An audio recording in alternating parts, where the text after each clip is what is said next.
আমার যে মুভিটা আসতেছে সেটা হচ্ছে চিরকুমার। এটা চলচ্চিত্রের জন্য নায়ক হিসেবে কাকে বাছাই করছেন? তার নাম হচ্ছে জর্ডান। জর্ডান। জি। নায়িকা রাখছি, মানে নায়িকার নাম চায়না। সে চায়না। জিম্বাবুয়ের নাগরিক। শাকিব খানের তো অসাধারণ ডায়লগ ছিল। ওই পল্টু, আমার কলিজাটা ছেড়ে দে। রাজকুমার চলচ্চিত্রের দুটি উল্লেখযোগ্য গান হচ্ছে বরবাদ এবং আমি একাই রাজকুমার। আমি হব চিরকুমার। আপনি যদি রাজকুমার মুভির পরিচালক হিসেবে কোনোভাবে সিলেক্ট হইতেন বা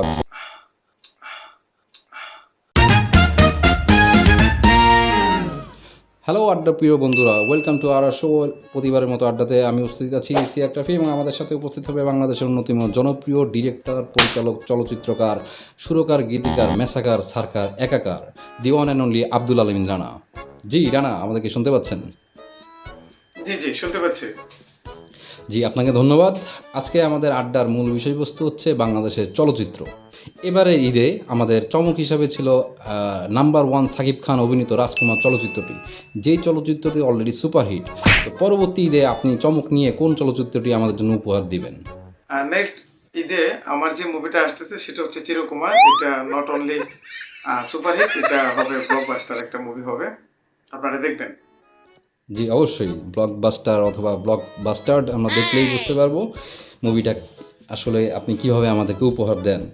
আমাদের রাজকুমার মুভিতে অভিনয় করছে, আমরা দেখছি নাম্বার ওয়ান সাকিব খান। তিনি এখানে খুব চমৎকার অভিনয় করছেন এবং এই অভিনয়টা প্রশংসার দাবিদার। সবাই একটা জায়গায় বেশ খুশি সেটা অভিনয় নিয়ে। তো আপনার চলচ্চিত্র চিরকুমার, এই চলচ্চিত্রের জন্য নায়ক হিসেবে কাকে বাছাই করছেন এবং তিনি তার অভিনয় দিয়ে কি আমাদের মন জয় করতে পারবে কিনা?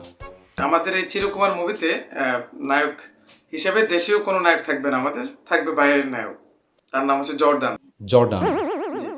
এটা কি মানে মিডল ইস্টের কোনো নায়ক? না না না, সে মিডল ইস্ট না, সে কম্বোডিয়ান নায়ক। কম্বোডিয়ান নায়ক, কিন্তু তার নাম হচ্ছে জর্ডান। জি।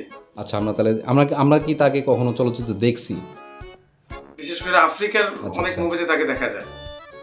আফ্রিকান চলচ্চিত্রে তাকে দেখা যায়। তো আমরা যেহেতু দেখছি যে রাজকুমার মুভিতে অভিনয় করছে মার্কিন একজন অভিনেত্রী নায়িকা হিসেবে, তো গল্পের প্রয়োজনে নায়িকা বাইরে, আমাদের দেশের অনেক নায়িকাকে রেখে বাইরের একজন নায়িকাকে চুজ করা হয়েছে। তো আপনি আপনার চলচ্চিত্রের নায়িকা কাকে রাখছেন বা কাকে পছন্দ করছেন? নায়িকা রাখছি আমি আমার চিরকুমার মুভিতে, সেটা হচ্ছে থাকবে চায়না, মানে নায়িকার নাম চায়না। সে চায়না। জিম্বাবুয়ের নাগরিক। জিম্বাবুয়ের অনেক পপুলার একটা নায়িকা। জি, চায়না বেশি দিন যায় না, যেহেতু বেশি দিন যায় না এই জন্য নায়ক চিরকুমার থাকবে বলে মনে হয়। যাক, আমরা এটা মুভির জন্য অপেক্ষা করলাম নায়ক নায়িকাকে দেখার জন্য।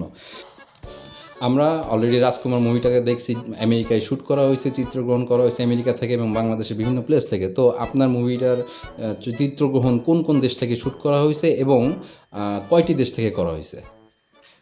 আমার চিরকুমার মুভিটা বেসিক্যালি আমাদের বেশিরভাগ শুটিং আমাদের দেশে হচ্ছে, কিছু গান ব্যতীত বেশিরভাগ শুটিং আমাদের দেশে হচ্ছে। এটার স্থান হচ্ছে এরকম বলদা গার্ডেন, তারপর হচ্ছে গুলিস্তান, ঠিক আছে। কিছু সিন আছে আপনার ফার্ম গেটের, আর বেশ কিছু সিন হচ্ছে কমলাপুরের। এখানে আমাদের আপনি মানে জনবহুল এরিয়াটা যেখানে জ্যাম জটে পূর্ণ এরিয়া, এইসব এরিয়াতে আপনার শ্যুটগুলো করছেন আর কি। হ্যাঁ হ্যাঁ হ্যাঁ, চিরকুমার তো। চিরকুমার, বুঝতে পারছি, মানে কোন কোন এরিয়াতে তাকে খুঁজে পাওয়া যাবে সেই এরিয়াতে আপনি শ্যুটগুলো করছেন। আচ্ছা, চমৎকার। তো এখানে আমাদের রাজকুমার চলচ্চিত্রের কথা বলতে গেলে এই সাকিব খানের তো অসাধারণ ডায়লগ ছিল, মানে এবং গল্পের সাথে সামঞ্জস্যপূর্ণ। আমরা গল্পের শেষ পর্যন্ত তার ডায়লগগুলোকে আমরা রিলেট করতে পারছি। তো আপনার এই চিরকুমার চলচ্চিত্রের একটি যদি উল্লেখযোগ্য ডায়লগ আমাদের সাথে একটু শেয়ার করতেন। আমার আমার এই চিরকুমার মুভিতে তো অনেকগুলি ডায়লগ ছিল, জি। বেশিরভাগ ডায়লগ অনেক পপুলার। এর মধ্যে একটা উল্লেখযোগ্য ডায়লগ আমি আপনার সাথে শেয়ার করি। প্লিজ। ওই পল্টু, আমার কলিজাটা ছেড়ে দে, নাহলে লয়ে যা। তুই জানোস তো আমি কি করতে পারি, কারণ আমি নিজেও জানি না আমি কি করতে পারি। আচ্ছা, মানে সে চিরকুমার যে কেন থাকবে আমরা বুঝতে পারতেছি তার ডায়লগ শুনেই। তো পরবর্তীতে কোশ্চেনে চলে যায়। রাজকুমার চলচ্চিত্রের দুটি উল্লেখযোগ্য গান হচ্ছে বরবাদ এবং আমি একাই রাজকুমার। এই বরবাদ গানটি বেশ আলোচিত, বেশ পপুলার। এই গানের চিত্রগ্রহণের সাথে কাহিনীর সাথে অনেক সামঞ্জস্যপূর্ণ এবং সবাই গানটা বেশ এনজয় করছে। তো আপনি আপনার গানের শ্যুটটা কোন দেশে করছেন? আপনার যে একটা আলোচিত গান আছে, এই গানটা শ্যুট কোন দেশে করছেন? হ্যাঁ, আমি আমার আলোচিত গানের শুটটা হচ্ছে সিঙ্গাপুরে। সিঙ্গাপুরে। তো সে তো চিরকুমার, চিরকুমার হিসেবে এই তো শ্যুট করা উচিত ছিল কমলাপুর 8-এ, আপনি করছেন সিঙ্গাপুরে। যাই হোক, গানটা যদি আমাদেরকে 2 লাইন শোনাইতেন।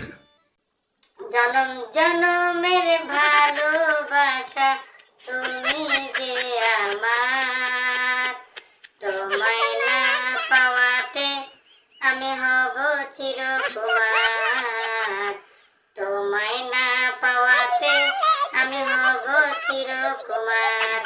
ওয়াও, সুন্দর একটি গান। মানে এই গানটা সিনেমার আপনার কাহিনীর সাথে অনেক সামঞ্জস্যপূর্ণ হচ্ছে, বোঝা যাচ্ছে। যেহেতু চিরকুমার, সে মানে নায়িকার সাথে সম্ভবত শেষমেশ মিল হয় না। আপনি যদি রাজকুমার মুভির পরিচালক হিসেবে কোনোভাবে সিলেক্ট হইতেন বা সৌভাগ্য থাকতো আপনার এই মুভিটা পরিচালনা করতে, তাহলে অনেক সিনেমায় যেমন সিগনেচার ডায়লগ থাকে, যেমন মারবো এখানে লাশ পড়বো শ্মশানে, এরকম উল্লেখযোগ্য ডায়লগ যদি দেওয়ার সুযোগ থাকতো, তাহলে আপনি রাজকুমার মুভিতে কোন ডায়লগটি সিলেক্ট করতেন? দেখেন, আমার মুভি তো বেসিক্যালি ডায়লগেই মানে পরিপূর্ণ থাকে। জি, জি। বেশিরভাগ আমার মুভিতে ডায়লগে পরিপূর্ণ থাকে।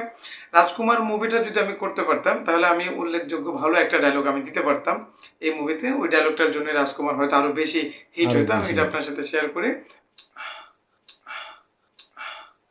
আমি মেসাকার না, আমি সারকার না, আমি রাজাকার না, আমি রাজকুমার সাঙ্গাকারা। রাজকুমার সাঙ্গাকারা। যাক, মানে এটা রাজকুমার সাঙ্গাকারা। আপনি আসলে যে মুভিটা ব্লকবাস্টার হবে সেটা আমরা বুঝতে পারতেছি।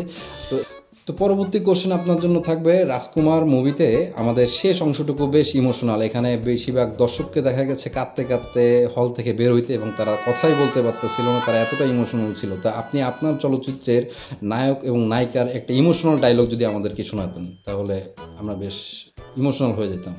রাজকুমারের মতো সেম আমারও মুভি চিরকুমার মুভিতে ভালো একটা এন্ডিং এ ভালো একটা ডায়লগ থাকে নায়ক নায়িকার জন্য। ডায়লগটা এমন ছিল, তোরলে একসাথে বাঁচবো, তোরলে একসাথে মরবো, বাঁচলে একসাথে বাঁচবো, মরলে একসাথে মরবো। তো আমি চাই তুই আগে মর, আমি পরে মরবো। আচ্ছা, নায়িকাকে আগে মৃত্যুর বুকে ঠেলে দিলেন। মানে এই জন্যই বোঝা যাচ্ছে যে আপনার আসলে সিনেমাটা কেন নায়ক চিরকুমার থাকবে। এরকম নায়কের সাথে কোনো নায়িকার এন্ডিং হবে বলে মনে হয় না, যে নায়িকাকে আগে মৃত্যুর মুখে ঠেলে দিবে। তো আমরা এখানে শেষ করব। আচ্ছা, আরেকটা কোশ্চেন, সেটা হচ্ছে আমাদের এই রাজকুমার মুভি তো বাংলাদেশের সকল যে কটা সিনেমা হল আছে সবগুলোতেই প্রকাশ হয়েছে। তো আপনার মুভিটা কি আমরা হলে পাবো, নাকি ওটিটি প্ল্যাটফর্ম, বা কোথায় আমরা আপনার মুভিটি রিলিজ দেখতে পাবো? আমার মুভিটা আপনি আমাদের দেশে অনেক সিনেমা হলে পাবেন। আচ্ছা। উল্লেখযোগ্য আমি যেটা বলি, সবসময় আমার সিনেমা হল মানে যেসব জায়গায় আমার সিনেমাগুলি চলে, সেটা হচ্ছে দুলাল সিনেমা হল, কানন সিনেমা হল, তারপরে হচ্ছে আপনার জোনাকি সিনেমা হল ঢাকায়, তারপর হচ্ছে রাজমণি সিনেমা হল। এইসব হলে ভালো ভালো হলে মুভিটা শো হবে।